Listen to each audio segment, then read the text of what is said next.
it's John McCabe. Welcome to the show. Imagine just for a minute your life as it is now. Now picture yourself, your family, your loved ones, work, friends. Think of it, all the good times you have, and even just some of the current challenges of day-to-day life. Now, can you picture that? Now just imagine for a moment that you were suddenly in a car accident and suffered a traumatic brain injury. And when you woke up, you had a different personality.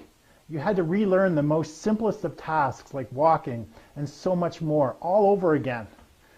Would the troubles you had now seem insignificant? Now that's what exactly happened to my guest today, Winnie Anderson. I'd like to welcome you to the John A. McCabe Show, strategies for entrepreneurs looking to accelerate their authority. The purpose of the show is to educate you, the business person, entrepreneur, expert, author, speaker, in strategies that will help you rapidly grow your business, while at the same time position you in your marketplace.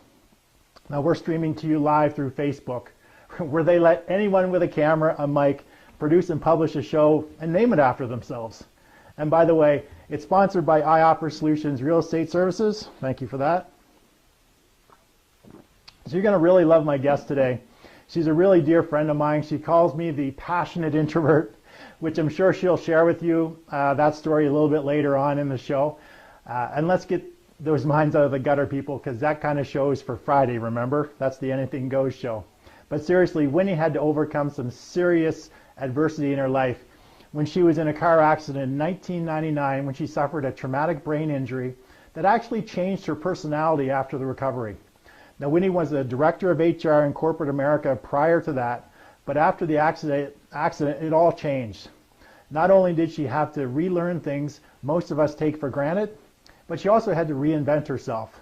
Now, I know she's going to talk a little bit about her incredible transformation journey into the world of entrepreneurship, coming not only from corporate America, but fresh off a brain injury as well. So before we get into the show, I just want to share with you a very similar story to Winnie's. Actually, that's one that's very close to our family, one that affected us very deeply. When I was in grade 5 or 6, my younger brother Trevor got hit by a car as he and his friend Randy were driving their bikes down the road. There are many things you forget as a kid, but something like that just isn't one of them. So of course, you know, these were the days when nobody wore bike helmets. It was back in probably 78, 79. Even though Trevor cracked his skull, he recovered relatively quickly. But near the end of his recovery, it was discovered that there were things he just didn't know how to do, and walking was one of them. So he had to learn how to walk all over again. Now, thankfully, he went on to recover back to being, you know, the spoiled baby of the family that he always was, and became very successful in the sport of fast pitch softball and basically generally in life. So with that, what Winnie went through, I have a good idea of what it does to the family, as well as how hard the person has to work to recover from something that severe. Now, Winnie has gone on to establish herself as an award-winning brand strategist and copywriter. She's won the Silver Prize in the 2007 Davy Awards for a sales kit that she designed and wrote the copy for. And in addition to the prize, the kit also brought in $400,000 worth of new business in just 4 months. Now, she's the #1 best-selling author of Stand Out and Attract Great Clients, and the host of Let's Talk Tech, which she launched successfully in spite of having only 213 people on her email list. Now, she was able to get on iTunes New and Noteworthy for all of iTunes in less than an hour after its official launch. And in 24 hours, it was in the New and Noteworthy of each of the 3 different categories it's listed for, and it stayed there for almost 8 weeks. And now Winnie works with corporate escapees who want to grow their consulting or coaching practice but really hate selling. But what she discovered was that too many consulting clients would tell her that they just couldn't implement the marketing strategies that she developed for them because they just didn't understand the technology required to execute it. Remember, these are people coming from corporate America, not necessarily tech-savvy individuals. They're people with a lot of expertise in their skill set or in their base of knowledge, and typically it's not in the tech industry. So they didn't really understand it well enough to hire someone to do the work or do it themselves. Now they would really get paralyzed and just stay plateaued and basically working way too hard. And that's when Winnie decided to start the Let's Talk Tech podcast show.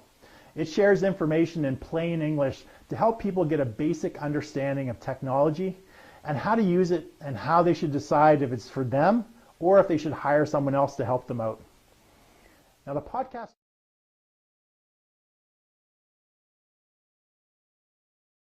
and establish you as the expert or the authority in your field, but it's also a great way to generate a lot of leads, opportunities, clients, and generate a great deal of income as well. Now on the show, Winnie's going to share with us the 3 keys to a profitable podcast and 5 questions that you should ask before you actually start a podcast. Now I want you to pay close attention to what Winnie has to say. She's quickly taken what seems complicated and overwhelming to many of the people who are tech challenged and makes it easy for people to grasp and understand. So I think you're really going to enjoy Winnie and enjoy the material and some of the other things that I'm going to share with you today, which are actually 2 book launches that are taking place right now by friends of mine. Now they're launching their books for just 99 cents for the Kindle version today, and one of them is in the relationship space and the other is in the entrepreneur space. So without further ado, let's get into the 2 book launches, and when we come out of that, we're going to get right into the interview with Winnie. Now this is Joe's 4th book, where he helps guys and girls understand the opposite sex for the purpose of dating and relationships. Now Joe's already a 2 or 3 time best-selling author, and in this book, Bitchology doesn't play silly word games or engage feminist groupthink. It's a tough love relationship guide for women who think that they're too nice or too bitchy to succeed with men and haven't abandoned common sense. It really shows that the choice between being a submissive doormat and man-hating bitch is a false one. So you lose either way. So fortunately, there's another approach to attracting, getting, and keeping a great guy that works like a charm. So Joe talks about this in his book. Men with options in an increasingly global dating market are looking for a different kind of woman, confidently, feminine, and one that's a keeper. And keepers are in short supply in many parts of the country. The thesis should come as an encouraging news to all North Americans, best women, but it's not as easy as it seems. Perfection isn't necessary, of course, but women normally won't change their luck with men by being confident or feminine. They need an abundance of both confidence and femininity to really crush it out there. So I'd like you to do me a huge favor. Joe just launched this book today. It's 99 cents on Amazon. What we're going to do is we're actually going to put the link in the comments field a little bit later on in the show. So if you do me a huge favor, just click on the link, go ahead to Amazon, pick up the Kindle version for just 99 cents. That would be greatly appreciated. And while you're doing this, while you're down there clicking and liking and sharing, go ahead and click, like, and share this particular live cast with all of your people in your social media. Tweet it out to all your followers. Let's bring in the crowd. Let's bring in some people and bring in some love for Winnie. Okay, so my second book is by another friend of mine, Mario Ficini. Now it's actually one of his clients. Strategies in doing that is helping them become a best-selling author.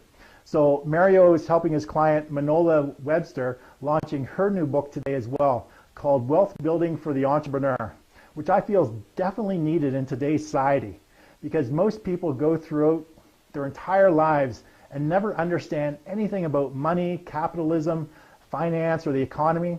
Now education is subject specific. These subjects are not taught in the vast majority of schools, especially from kindergarten to grade 12. Actually, someone can even get several advanced college degrees, up to and including a doctorate. And if they don't take these types of courses as electives or part of their curriculum for a career in the financial industry, then they can be in the same financial educational literacy level as someone who did not even graduate from high school. Now, something needs to change. So what I'd like you to do is go ahead and, as mentioned, we're going to put the link for this book as well, but please help my friends out, help them build their authority by getting a copy of their book for 99 cents. And we're going to share those links with you just a little bit in the show. So again, the information to get the book will be posted in the comments below. And as I'm talking about comments, make sure you like, share, and comment on this video, and let us know if you have any questions for Winnie during the show as we get rolling here. And just make sure you show your love and support. So every single entrepreneur, business owner, author, expert, or speaker needs to position themselves in the marketplace and build their authority. The faster they can position themselves and accelerate their authority, then they need to have someone in business development strategies to help get them there. And I'm here today with a lady I've known for probably 3 to 4 years who is a great strategist and not only helps other business owners and entrepreneurs who want to build a platform that positions them as a unique authority and trusted advisor, who want to leverage their time to create additional streams of revenue from the content they create. But she has done it for herself in her own business by being a #1 best-selling author and the host of the iTunes New and Noteworthy podcast for 8 weeks straight to help grow her business. She's the founder of the host of Let's Talk Tech with Winnie Anderson. That's All right, right. so we're ready to go, Winnie. So how about we dive into your origin story, how you get into entrepreneurship, your journey, and the challenges that you faced. Okay. When I was in corporate life, I had a great job at probably the height of the casino industry in the United States. And I was loved by my employer, actually a little bit too much. Those of you who have been in corporate America know very well that at some point you're almost punished for being good, right? So I had reached a point where I was traveling extensively for my employer, and I also reached a point where I was over that and just didn't want to do it. And I was going to be forced to travel 100% of the time. At the same time, I just had this feeling that there was something more. And I know those of you who are entrepreneurs know what I'm talking about. You can't explain it. It's this feeling in your heart that you're being pulled in a different direction. So I resigned. I left a job that I was well thought of and just walked out. Gave my notice and left.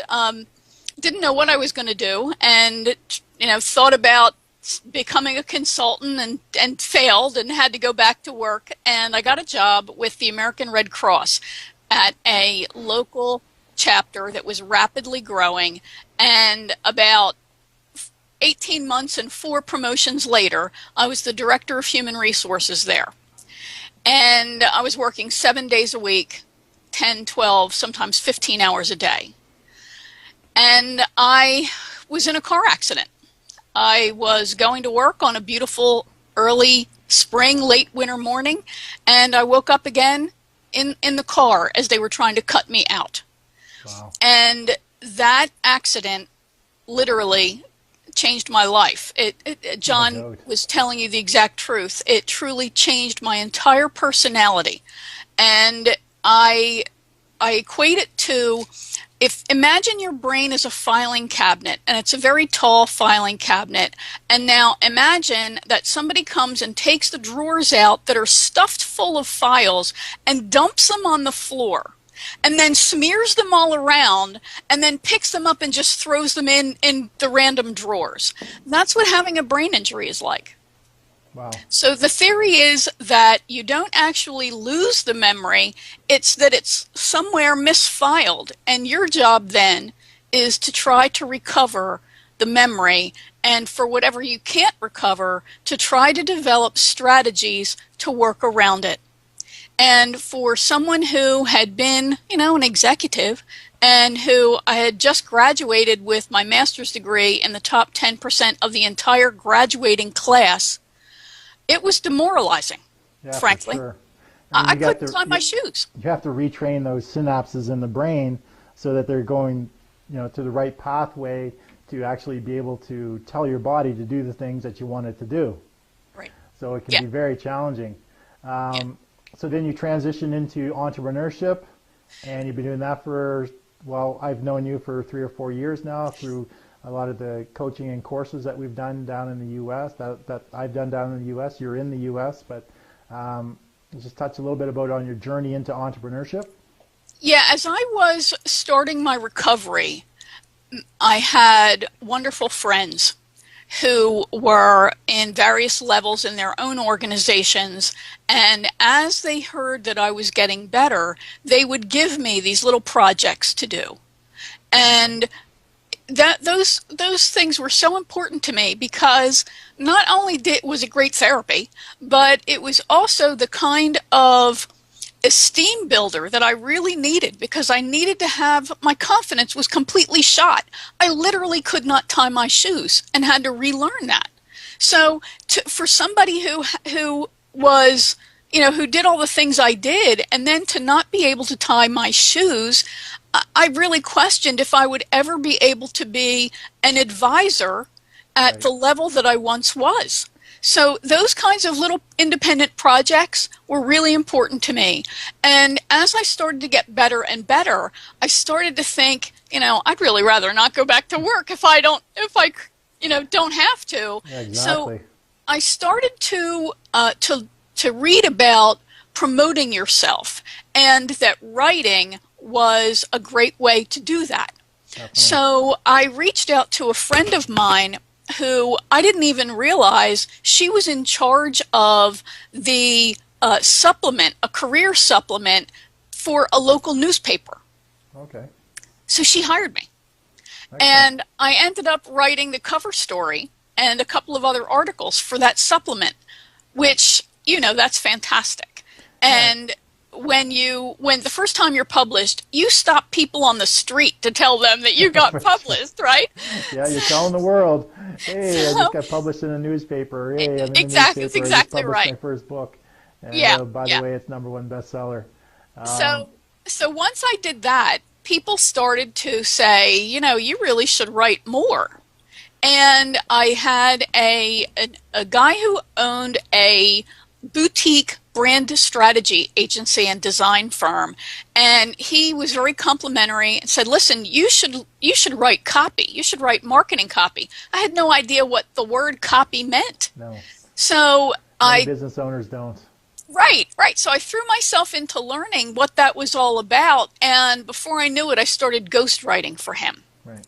So I developed his whole blog, I wrote all of his newsletters, and I started to write his web copy as well. Before I knew it, I was really working for him, Yeah. thankfully out of my house. So I was still able to maintain the progress on my recovery, but I was really able to make a contribution, which, is so important because, I don't have to tell you, it was depressing to not to feel like I wasn't at the top of my game. No, exactly. And as any marketer or business owner, entrepreneur knows that the marketing copy or how you write or what you write to target in on your ideal target market, address the pains, fears, frustrations, or ambitions that they have, and being able to frame your solution around that is the key to success in this business, in being an entrepreneur and selling your services or your products. It doesn't matter if you're a retail outlet or if you're a realtor, a mortgage broker, or you're a coach or consultant, author, expert, speaker. It doesn't really matter. It's really how you express yourself and attract your ideal target market and be able to offer them a solution in such a way that they just want to knock down your door and do business with you. And copywriting is the fastest way to get there. It is. And it's also one of the most expensive elements that you will outsource. That's right. So if you have the ability to learn it yourself, then do it. But if not, you've got to be willing to hire somebody because it is so incredibly powerful. So I was laid off in 2008 at the start of the recession. Okay. And So I was that's just going what, to say, let's transition into getting into actually coaching and consulting. So who it is that you actually coach and consult? I know that you're just going to continue on your story, but who is it that you actually coach and consult? What problems do you help them solve? what I discovered was that there's an element of us, I believe, in every ideal client because that sales is based on. It's an emotional decision as well as a cognitive one. So those people who I love working with most and who most enjoy working with me are people who also have some kind of corporate background. They come from typically a larger organization, maybe a couple of thousand employees. And when you have that kind of common background, you have a shared language and you have shared experiences. Yes. And that, I think, is important to show that you understand the pain that the person is truly experiencing. So I think if we look in our hearts, there's an element of us in every one of our ideal clients. So it just made sense to me that I would help other independent professionals and other small firms. So it was the people like me as well as people who were like the firms that I helped as, as a consultant with the agency. I think you touched on an important point there, Winnie, and that as an entrepreneur, as a coach or consultant, a lot of times we are learning and growing and solving our own problems, and we sort of see a lot of the same thing in people who actually become our ideal client, because basically we solved a problem. We were on a journey, and we had a hurdle or a challenge or a struggle, and we ended up solving the problem. But we know that there's a lot of people just like us out there going through the exact same thing. And now it's sort of our mission or our passion to be able to help them get from where they are to where they want to go, because they're in the same place that we were, and this solution worked for us. And then you go out and you help other people follow through and break through that barrier that they're facing, or that challenge, or that pain or frustration, and get to the other side. I truly believe that most entrepreneurs actually see themselves in a lot of their clients' eyes. Amen. Yeah. So in doing that, tell us a little bit about how you got into why podcasting. Podcasting, it seems to be taking off. So how did you think that, okay, well, I'm going to solve my problem through podcasting, or what problem were you solving? And it seems like in the last couple of years, podcasting's really taken off. Yeah, it has. So when I went out on my own, through no wish that second time when I was laid off, I discovered, you mentioned that the accident truly changed my personality, and it did. I went from being a confident extrovert who had no problem speaking in front of 500 people and making presentations to the executive committee, to somebody who was a true introvert and never wanted to leave their house. I hear you there. And I hated the game of consulting. I hated the going to these networking events where people, I really felt like they were just trying to sell each other. Yes. Where I felt like there was no true effort to develop a relationship. I hated the whole game of the proposals and then the waiting, sitting by the phone. It's like dating, waiting for somebody to call you. And then when they finally do, they want to push back on your price. So the more I tried to make myself fit into a traditional style of salesperson, the more resistance I felt. And I knew that it just wasn't going to work for me. No. And I spent a lot of money. I paid gurus. I took classes trying to fix myself. And it wasn't until I realized that there was nothing wrong with me, that what was wrong was the business model I was following. That's when I started to really think about, okay, well, what model is going to work, is going to leverage my greatest gifts and allow me to have a tremendous impact, and also allow me to build a profitable business that's centered around my lifestyle. The standard entrepreneur's lament, I guess. Yeah. And so I knew that I enjoyed writing, and I was obviously good at it. So I took this class, and that's where I met you. And when I met you and the other people in that course, there was a guy named John Cody there. Yeah. And John Cody, I tell everybody, he's my hero. John Cody really inspired me because he had started a podcast around something he really didn't know very much about.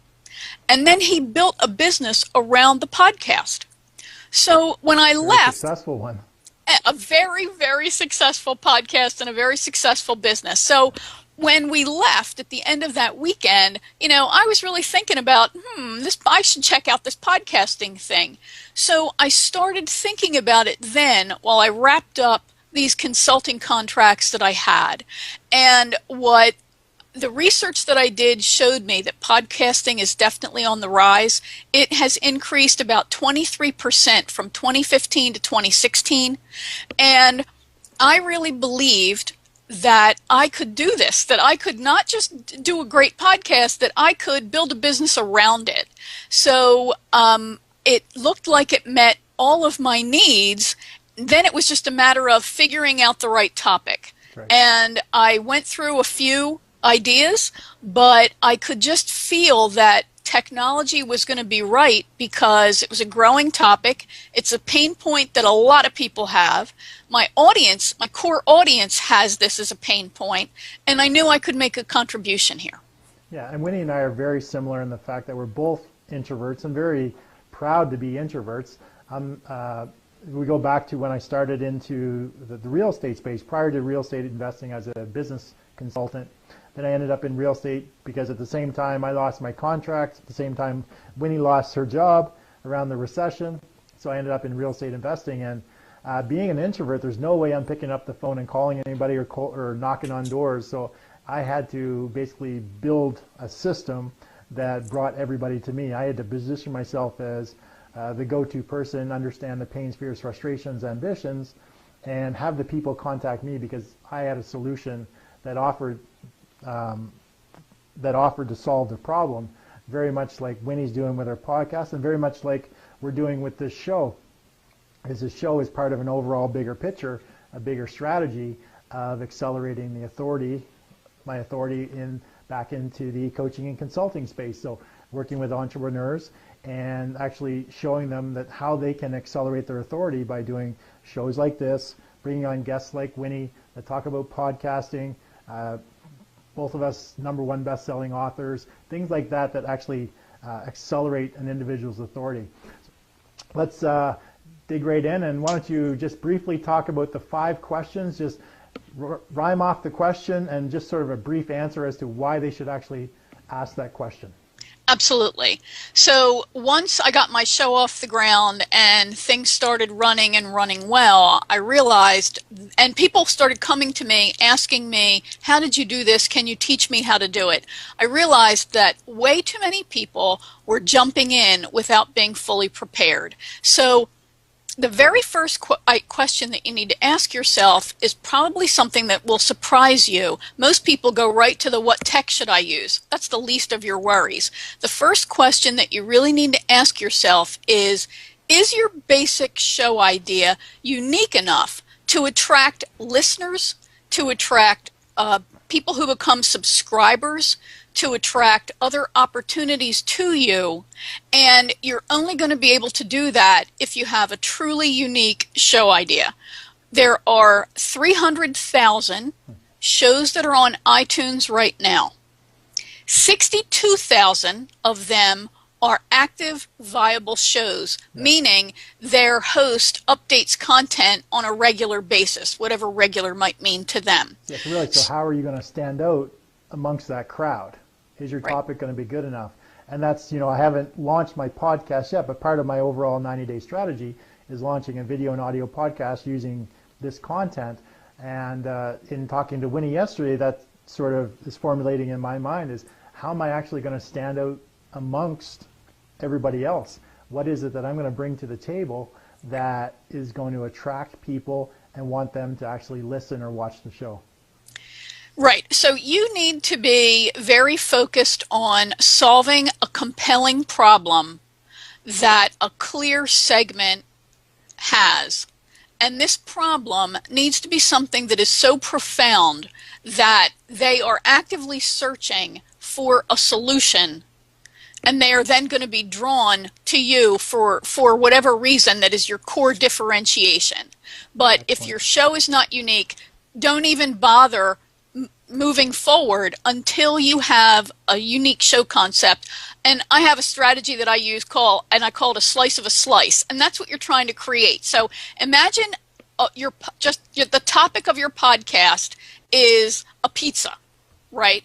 And then you can just have, you can have all different toppings on your slices, Yeah. right? So you can have a truly unique slice with the different toppings that makes your show compelling. And people who want what you have are drawn right to your slice of a slice. So that's my little strategy for creating something that's truly unique. Great. That's some good information. I'm definitely going to be replaying that just prior to me launching my podcast.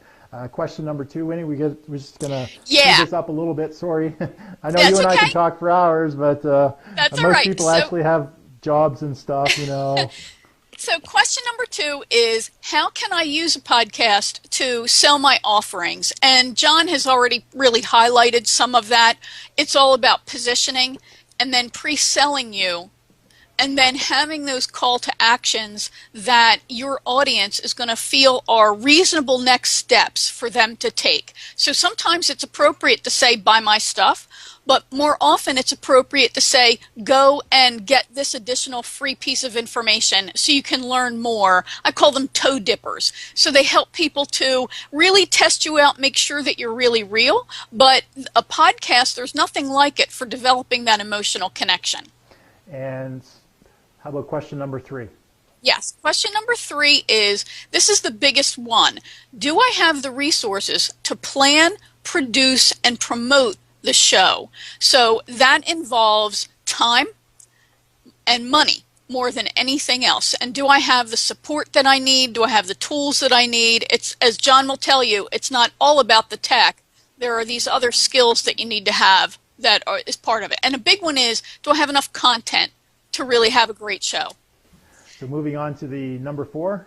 Right, and that leads perfectly into question number 4. How do I get listeners and attract an audience? So the biggest mistake that I saw other podcasters and other wannabe podcasters make was they would rally the troops who are their friends and their family and their immediate contacts, which that's great. I mean, you definitely want to get them to help you launch the show and launch it successfully. But the problem is, if you're not really getting your message out to that core listening audience, you're going to have a really profound drop off that then it's like starting all over again. So yes, rally the friends, but also make sure that you're making inroads into your core audience segment so that you're really setting yourself up for success.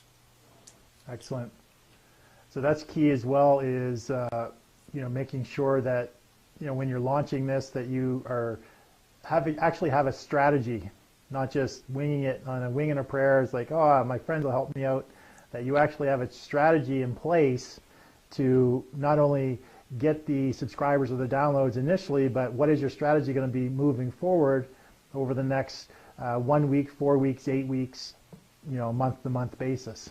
Right, right. It's very easy to get caught up in just producing the show, as you know, because there are so many moving pieces. But you've got to promote the episodes, and you've got to promote what I call your back catalog, the episodes that you've already done, and you've just got, it's this never-ending process of promotion. Yeah, and that's my biggest challenge right now is the promotion part. I understand that I actually have a strategy for this particular show, but it's my resources are tied up in creating stuff for the show at the moment. So we actually haven't get into the full promotion, but promotion, the distribution is, without distribution, you can have all the content in the world. It's not going to help you. So number 5. So then the 5th question is, how do I structure the show to educate the listener, elevate myself, and then inspire them to take action? Because you don't want to have the show so that it sounds like some buy now infomercial. You really want to add value, as you're doing, John, but you want to structure the whole show so there is a process that then when you have a call to action, people go, oh yeah, okay, I'm going to do that. So you've got to talk to the right people, and then you've got to have the right information and make that match. Exactly. You need to take people on a journey that shows them how you actually can solve problems or situations and how you can actually help them without asking for the sale every single time.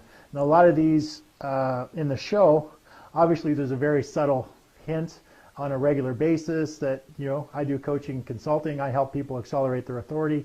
One of the ways is by creating shows like this, podcasting, all the different strategies that Winnie and I both do, that we both know because we were in all of the same courses together and learn from the same people, get coached by the same people. So, there's always that subtle undertone, but it's always about giving value. And I created this whole show for the main purpose of educating the viewers. So that's why I want to get the word out, is I want to help entrepreneurs just like me accelerate their authority and grow their business. I mean, I did it previously with my real estate investing company. I did it when I was consulting another company. I grew them from $1.5 million to $7 million. But now I want to get back into the entrepreneur space. I want to help entrepreneurs because over the last 5 years, just like Winnie, I have a whole new skill set. I have a whole new arsenal of things that I can help people do. And it's all about educating the people in what they can actually do. Give them the information. Here's what you could do. Here's how it's going to affect you. Here's how it's going to help you. And if you want my help, I'm here. You know where I am. Without actually, because Winnie and I are introverts, we're not going to pound on your door and cold call you, but we're going to add so much value that if you want our help, you know where to find us. Right. And it doesn't mean that you don't have a call to action, because of course you do. But that call to action is usually less than buy now. It is take one step forward. And there's a coach named Andrea J. Lee, and she coined the phrase pink spoon marketing. And that talks about how when you go to the ice cream parlor, they give you this little spoon, they give you a sample. That's really the same kind of mentality that we're pursuing here, and why podcasting is so powerful. You're giving somebody a sample of what it would be like to listen to you, to work with you, to learn from you, and you're showing your perspective and your approach. So when people are ready to take action, they're more likely to say, you know what, she's pretty smart. Maybe I better call her. Yeah, exactly. So we talked about the questions you should ask about podcasting. That's all great for getting into podcasting, but for us entrepreneurs, business owners, authors, expert speakers, it all comes down to one thing: show me the money. So how does someone monetize this?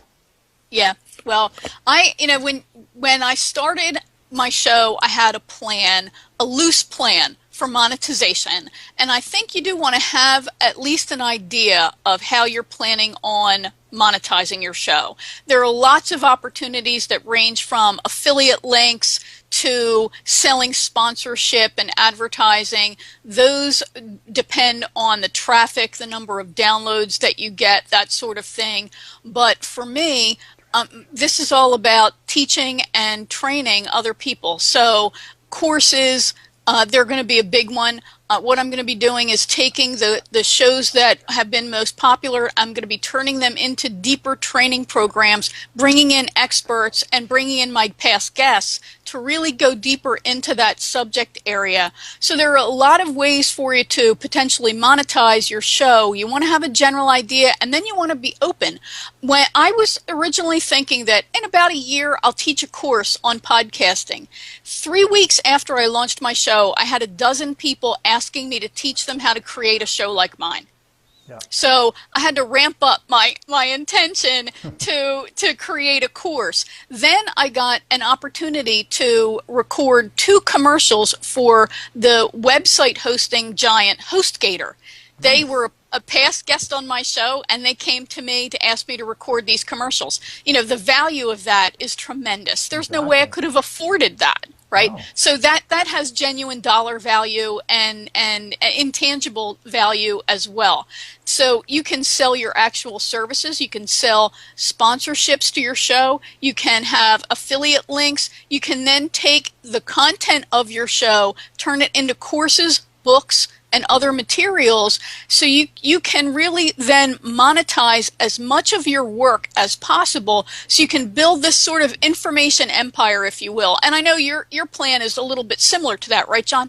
Yeah, exactly. We're going to do one thing, and we're going to turn it into a multitude of different types of delivery models. So from this show, we'll cut and edit and we'll turn it into an audio podcast. It'll become a video podcast. We'll cut clips of it out for distribution.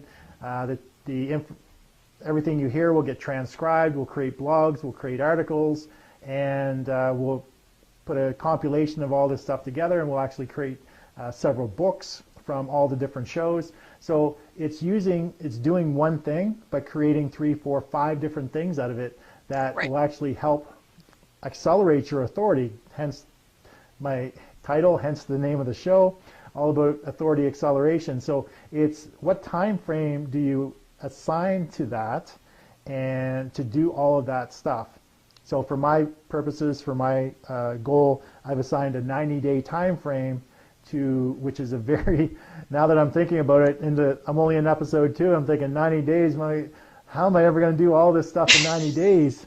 But that's the plan, is to just do this show 5 days a week and create all of this information, products, distribute it, and use it in different platforms, because you're not always going to reach people by video. You're not always going to reach people by books or by podcasts. So if you can do all these different things, you can reach people in a variety of different ways. Right, right. People consume information differently, and one of the downsides to being a solo professional is that we only get paid when we do work. Yeah. So to be able to then leverage and monetize an action that we take and create some additional stream of revenue is really, I think, the secret to true wealth building when you are a solo professional.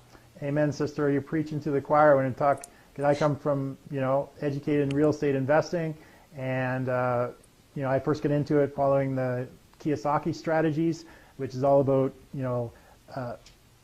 it's not just about real estate, but it's also about entrepreneurship. It's about creating assets, and assets could be information products. Assets could be a show like this. Assets could be books. Assets could be real estate. So there's a variety of different assets. So the more assets you create as an entrepreneur, as an individual, as a business person, the more multiple streams of revenue you're actually going to have. Amen. So do you have anything else that you want to share with us, Winnie? 3 quick keys to a profitable podcast, okay, real fast. The first is message. You absolutely have to be focused on solving a problem that people recognize they have and that they actively search for a solution for. Second is market. You have got to be talking to a clear audience, and this is the biggest challenge that entrepreneurs face. We hate to put a line in the sand and say, okay, I'm talking to you, right? But you want to have this delicate balance between a big enough pizza and then a narrow enough slice of a slice. Yes. So you have a big enough topic to generate ongoing content for, but that it is focused enough to really resonate with people emotionally and cognitively as well. And then third is money. Podcasting isn't free, so you need a budget to be able to do that. You need to use your money very wisely, and then you need to manage your time, because time is money. So whatever you can possibly start to delegate out, you want to make sure that you're doing that, and you want to make sure that you're using your budget very, very wisely. Excellent. Thanks for that, Winnie. And I think the best thing that we can do right now is to send you over to Winnie's podcast channel and check it out at the letstalktechshow.com. We'll post these links in the comments after the show, so you'll be able to get access to that, and you get to know Winnie a little bit better. And I think you'll agree with me that she really knows her stuff, and she does a great job at simplifying the tech for those who are non-techie. And I definitely think that you'll want to replay this video and listen to this, at least 1 or 2 more times. I know I'm going to, just before I venture into launching my podcast. I'm definitely going to reference back to this and think about all the things that Winnie talked about before I actually get into launching the podcast. So how about everybody give Winnie some love, like it, love it. If you have any final questions for Winnie just before we close off, that would be great. But I want to thank you, Winnie, for being on the show. It's such a pleasure having you. And I really look forward to when we get together again the next time. And hopefully I'll have you on again. Maybe if you've got something brewing in the next 90 days, we'll have you on again just to discuss what's going on. Happy to. Happy to. Thank you very, very much, John. All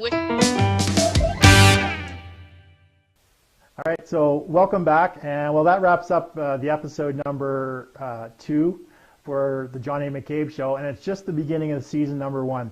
So be sure to like, share, and leave your comments about what you liked about today's show, or if you have any questions, that I can answer or Winnie can answer. I'll be glad to answer those. We'll be glad to answer those questions for you right here on Facebook. So what I want to end things up with is talking a little bit about coaching and masterminding. And we did mention some of that at the beginning and all the way through, talking to Winnie that you can't help but think about coaching or being involved in masterminds or getting some sort of assistance. But one of the most powerful tools in my arsenal is working with coaches and belonging to masterminds. I was just thinking about this the other day. I actually belong to 2 different masterminds right now and have 3 different coaches. As far as masterminds go, one I pay to be part of, and the other one I facilitate right here in the Entrepreneurs Incubator, where we film the show live. And I paid as much as $15,000 US per year to belong to masterminds, and pay upwards of $10,000 per day US to work with various coaches. Now, the reason I invest in coaches and masterminds is because I'm around people who are a lot smarter than me at the things that I'm doing, as well as what I'm not doing, because they're involved in different industries that I normally would be part of or have access to. So just being able to pay attention to how those people think, how they make their decisions, also being collectively in an environment or room with a coach or mastermind where you have anywhere from, say, 10 to 20 different people. I think it's all about, I think that, it's really means that each one of those people have, upwards 10, 20, 40 years of experience in what they do. And when you add that all up, it means like centuries of experience, knowledge, or information, life experience, wisdom, all in one place. So I cannot recommend that you get involved in some kind of coaching or consulting or mastermind yourself, either in your local area or seek out the help of coaches.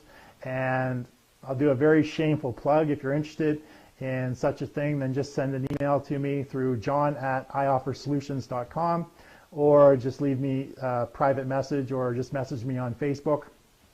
So the other thing I'd like to do is to thank you, the viewer, for joining with myself and Winnie. I'd also like to suggest that you begin the path of staying in touch with us by going to www.johnamccabe.com to get the show notes, downloads, all the links for today's show. So with that, please like, share, and comment on the show, etc. Tweet, Instagram it, take screenshots. It doesn't matter, just distributions is the queen of all. So send a video, with a tag to the show, or anything that you can do to spread the word about the show and the value you receive from it, the interviews, if you liked it. And if you don't like it, go ahead and send in some information as to what you'd like to see different. So go ahead and send it to john@ioffersolutions.com. But I want to thank you for being on the show today, Season 1, Episode 2, and I look forward to seeing you tomorrow.